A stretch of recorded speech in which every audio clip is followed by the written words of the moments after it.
Subscribe કરો astro મિત્ર ચેનલને અને સાથે જ બેલ આઇકન પણ દબાવી દો જેથી નવા વિડીયોની નોટિફિકેશન તમને મળતી રહે। જય શ્રી કૃષ્ણ મિત્રો, સ્વાગત છે તમારું એસ્ટ્રો મિત્રમાં। જાણીએ આજે શું કહે છે તમારી રાશિઓ, કેવો રહેશે તમારો આજનો દિવસ। શરૂઆત કરીએ આજના સુવિચારથી। બધું સંભાળતા સંભાળતા જ્યારે ખુદ વિખેરાવા લાગો ત્યારે જાણવું કે છોડવું પણ એક હિંમત હોય છે અને ખુદને સંભાળી લેવું સૌથી મોટી જીત છે। અહંકાર ન પાડો।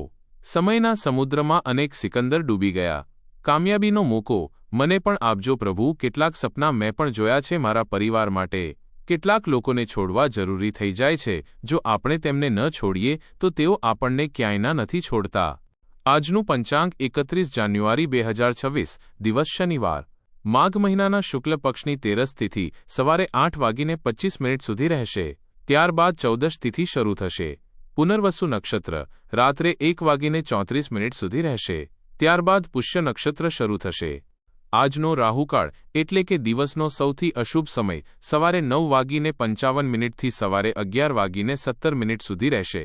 આજનો અભિજીત મુહૂર્ત એટલે કે દિવસનો સૌથી શુભ સમય બપોરે 12:18 થી સવારે 1:02 સુધી રહેશે। બ્રહ્મ મુહૂર્ત સવારે 5:34 થી સવારે 6:22 સુધી રહેશે। આજે ચંદ્રમા મિથુન રાશિમાં રાત્રે 8:01 સુધી રહેશે। ત્યારબાદ કર્ક રાશિમાં સંચાર કરશે અને સૂર્ય મકર રાશિમાં રહેશે। વૃષભ રાશિ 31 જાન્યુઆરી 2026 દિવસ શનિવાર। આજે પૈસા સંભાળીને ખર્ચ કરો। સિતારાઓ મુજબ આજે તમે કોઈપણ વાત વગર ખાસ્સો ખર્ચ કરી શકો છો। જો તમે ધ્યાન નહીં આપો તો બહુ મોટી રકમ આજે તમારાથી ખર્ચ થઈ શકે છે।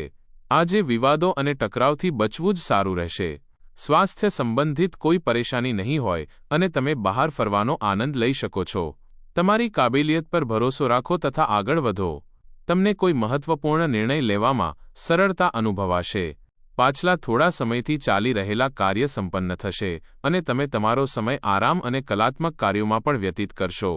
આજનો દિવસ પ્રસન્નતા, પરસ્પર મેળાપ અને સામૂહિક આનંદ સાથે જોડાયેલો રહી શકે છે। વર્ષગાંઠ કે નાની યાત્રાને લઈને ચર્ચા અને યોજના પણ બની શકે છે। જૂની યાદોને શેર કરવી મનને શાંતિ અને સંતોષ પ્રદાન કરશે। વેપારમાં કોઈ જૂના ગ્રાહક કે મિત્રના સહયોગથી લાભના સંકેત મળી શકે છે। આર્થિક રૂપે કોઈ નાની સફળતા પ્રાપ્ત થઈ શકે છે જેને પરિવાર સાથે વહેંચવાનો અવસર પણ મળશે। કાર્યક્ષેત્રમાં નેટવર્કિંગ, સહયોગ અને ટીમ ભાવનાથી સફળતા પ્રાપ્ત થઈ શકે છે। ઓફિસનો માહોલ અનૌપચારિક, સૌહાર્દપૂર્ણ અને સહયોગી બનેલો રહેશે। પ્રમોશન કે પ્રશંસા સાથે જોડાયેલી કોઈ નાની પરંતુ સુખદ ખબર મળવાની સંભાવના છે। જે લોકો ઇવેન્ટ મેનેજમેન્ટ, કોમ્યુનિકેશન, મીડિયા કે રચનાત્મક ક્ષેત્રો સાથે જોડાયેલા છે તેમને વિશેષ લાભ અને ઓળખ મળી શકે છે। સાવધાનીઓ, વિરોધી પક્ષ તમારા માટે કોઈ પરેશાની પેદા કરી શકે છે। તે લોકો તમારું નુકસાન નહીં કરી શકે। તમારા બજેટ પર ધ્યાન રાખો તથા જરૂરિયાત મુજબ જ પૈસા ખર્ચ કરો।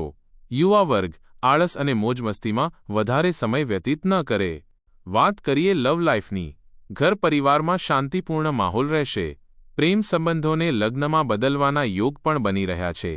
તમે ભાવનાત્મક રૂપે ઉદાર અને ખુલ્લા મહેસૂસ કરો છો જેનાથી પ્રેમને પાંગરવા માટે એક અનુકૂળ માહોલ પણ બને છે।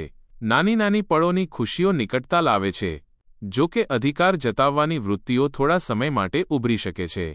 જો તમારો સાથી અલગ થલગ કે અનિશ્ચિત લાગે છે તો આ પાછલી અસુરક્ષાને દર્શાવે છે। સાધારણ સુખો પર ધ્યાન કેન્દ્રિત કરો અને જમીન સાથે જોડાયેલા રહો। વાત કરીએ કરિયરની। રચનાત્મક ઊર્જા તમારા આત્મવિશ્વાસને વધારે છે જ્યારે વ્યવહારિક માનસિકતા તમને કેન્દ્રિત રાખે છે। જો કે ભ્રમની ક્ષણો આવી શકે છે પરંતુ તમારું સામાન્ય જ્ઞાન તમને આગળ વધવાનું માર્ગદર્શન કરે છે।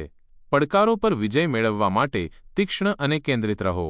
સંતુલન અને દ્રઢ સંકલ્પ સાથે તમે આજે કામ અને ભણતર બંનેમાં સ્થિર પ્રગતિ કરવા માટે તૈયાર છો। વ્યવસાયમાં કોઈ અનુભવીની મદદથી તમારું કોઈ અટકેલું કાર્ય સંપન્ન થવાનું છે, તેથી આળસ છોડીને ભરપૂર મહેનત કરો। તમારા સંપર્ક સૂત્રો અને પબ્લિક રિલેશનને સારા બનાવવાની જરૂર છે। પ્રોડક્શનની સાથે સાથે માર્કેટિંગ પર પણ ધ્યાન આપો। વાત કરીએ સેહતની। ઘૂંટણ અને સાંધાઓમાં દુખાવાની સમસ્યા વધી શકે છે। ગેસ અને વાસી વસ્તુઓનું સેવન ન કરો। આજનો ઉપાય, આજે તમે સાંજે શનિ મંદિરમાં જઈને શનિદેવની પ્રતિમા પર સરસવનું તેલ અર્પણ કરો અને લવિંગ નાખીને સરસવના તેલનો દીવો પ્રગટાવો। શુભ રહેશે। જીવનમાં હંમેશા સકારાત્મક વિચાર સાથે આગળ વધતા રહો. તમારો દિવસ શુભ રહે.